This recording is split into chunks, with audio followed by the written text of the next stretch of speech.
Hello friends, welcome back to our channel.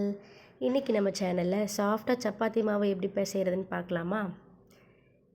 Chapati மாவை எடுத்துக்கோங்க. அது எந்த பிராண்டாக இருந்தாலும் பரவாயில்ல. கரெக்டான மெத்தட் ஃபாலோ பண்ணி நம்ம பிசைஞ்சோன்னா ரொம்பவே சாஃப்டாக நமக்கு கிடைக்குங்க. சப்பாத்தி மாவு பிசைய இப்போது நம்ம சுடு தண்ணி எடுத்துக்கோங்க. ரொம்ப சூடான தண்ணி எடுத்துக்காதீங்க. வெது வெதுப்பான தண்ணியில் பிசைஞ்சிங்கன்னா சப்பாத்தி மாவு நல்லா சாஃப்டாக கிடைக்கும். இப்போது இந்த சப்பாத்தி நல்லா சாஃப்டாக கிடைக்கிறதுக்கு சில சீக்ரெட் சொல்கிறேன், கேட்டுக்கோங்க. சப்பாத்தியில் இந்த சுடு தண்ணி ஊற்றி நம்ம பிசையும் போது ஒரேடி தண்ணி ஊற்றிக்காமல் கொஞ்சம் கொஞ்சமாக தெளித்து பிசைங்க. அப்படி பண்ணும்போது நல்லாவே சாஃப்டாக கிடைக்கும். இப்போது என் மாவுக்கு தேவையான அளவுக்கு ஒரு 3 டேபிள் ஸ்பூன் அளவுக்கு எண்ணெய் சேர்த்துக்கிறேன். நீங்கள் எண்ணெய் தான் சேர்க்கணுன்னு அவசியம் இல்லை. நெய், பட்டர் இதில் ஏதாவது ஒன்று சேர்த்துக்கலாம். ஆனால் ஏதாவது ஒன்று கண்டிப்பாக சேர்த்துக்கோங்க. வெறும் தண்ணி மட்டுமே ஆட் பண்ணி நம்ம பிசைஞ்சோன்னா கண்டிப்பாக சாஃப்டாக வராது. இப்படி நல்லா தண்ணி கை விட்டு ஒன்று விட்டு ஒன்று கையில் ஒட்டாமல் நல்லா பிசைஞ்சு எடுத்துக்கோங்க மாவை. இந்த சப்பாத்தி சாஃப்டாக வரத்துக்கு நான் ஒரு சீக்ரெட் சொல்கிறேன், கேட்டுக்கோங்க. நான் எங்கள் வீட்டில் கோதுமையை ரைஸ் மில்லில் திரித்து அந்த மாவை தான் நான் இப்போ யூஸ் பண்ணிகிட்ருக்கேன். நீங்கள் வெளியில் உள்ள மாவு கூட வாங்கிக்கலாம், அது ஒன்றும் பிரச்சனை இல்லை. இப்போ நான் சப்பாத்தியில் கொண்டக்கடலை சேர்த்துருக்கோம். அதாவது வெள்ளை கொண்டக்கடலை காய வச்சு அதை மாவு திரிக்கும் போது அதோடு போட்டு சேர்த்து திரிச்சிட்டோம். அப்படி திரிக்கும் போது ரொம்பவே சாஃப்டாக கிடைக்கும் உங்களுக்கு சப்பாத்தி.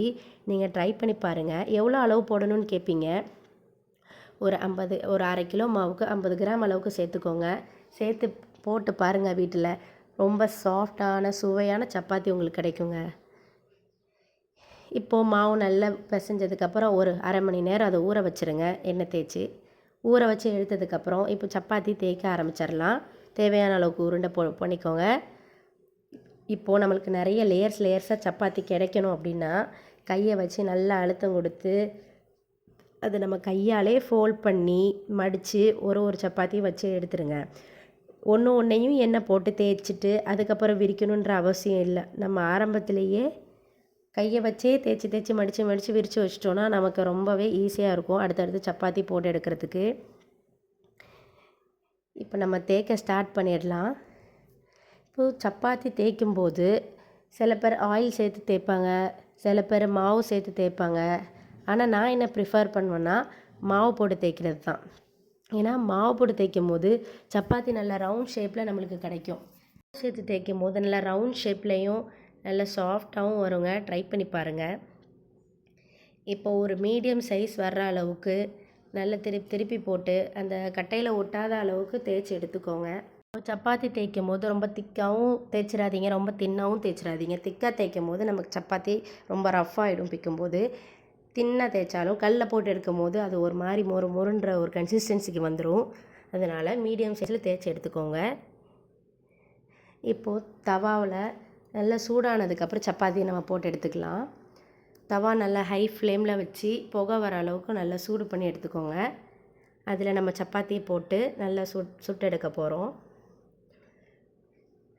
சப்பாத்தியை நம்ம போட்ட உடனே டக்குன்னு திருப்பி எடுத்து வச்சாலும் அது ஒழுங்காக குக் ஆகாத மாதிரி இருக்கும். சப்பாத்தி நல்லா தீ போட்டு அதில் நல்லா கரிகிற அளவுக்கு திருப்பி போட்டுக்கிட்டே ரொம்ப நேரம் போட்டிருந்தாலும் அது ரொம்ப ஹார்டாகிடும். நீங்கள் ரொம்ப நேரமும் போடக்கூடாது, ரொம்ப கம்மியான டைமும் போடக்கூடாது, மிடில் இருக்கணும். ஒரு 1 மினிட் அளவுக்கு சப்பாத்தி இந்த சைடு பபிள்ஸ் வந்ததுக்கப்புறம் அந்த சைடு திருப்புங்க, அந்த சைடு பபிள்ஸ் வந்ததுக்கப்புறம் எண்ணெய் போட்டுக்கோங்க. இப்படி மாற்றி ஒரு சின்ன ப்ரௌன் டாட்ஸ் வர்ற அளவுக்கு நல்லாவே சப்பாத்தியை திருப்பி போட்டு எடுத்துக்கோங்க. உங்களுக்கு நல்லா சாஃப்டாக கிடைக்கும். சப்பாத்தி ஒரே சைட்லேயே ரொம்ப நேரம் வச்சுட்டே இருக்காதீங்க, அது கரிஞ்சிரும். ஒரு சைடு மாற்றி ஒரு சைடு ஹை ஃப்ளேமில் வச்சு மாற்றி போட்டுகிட்டே இருக்கும் போது நமக்கு ஈவனாக குக்கும் ஆகும். இப்படி என்னோடய எல்லா சப்பாத்தியும் போட்டு எடுத்துக்கிறேன். இப்போ நான் ஒரு சப்பாத்தி கையில் எடுத்து காட்டுறேன் பாருங்கள். உங்களுக்கு அப்படியே ஃபோல்ட் பண்ணி திரும்ப ஓப்பன் பண்ணி காட்டுறேன். ஃபோல்ட் பண்ணிவிட்டு திரும்ப ஓப்பன் பண்ணும்போது சப்பாத்தி என் கையில் பிஞ்சிருச்சு. அந்தளவுக்கு சாஃப்டாக வந்திருக்குங்க. அவ்வளோதாங்க, ஈஸியான சப்பாத்தி, சாஃப்டாக ரொம்ப டேஸ்டியான சப்பாத்தி ரெடி ஆயிடுச்சு. உங்கள் வீட்டில் இதை ட்ரை பண்ணி பார்த்துட்டு எப்படி இருக்குன்னு கமெண்ட் பண்ணுங்கள். Thank you. This video sponsored by Genreviews.online. Genreviews.online is one of the review portal site.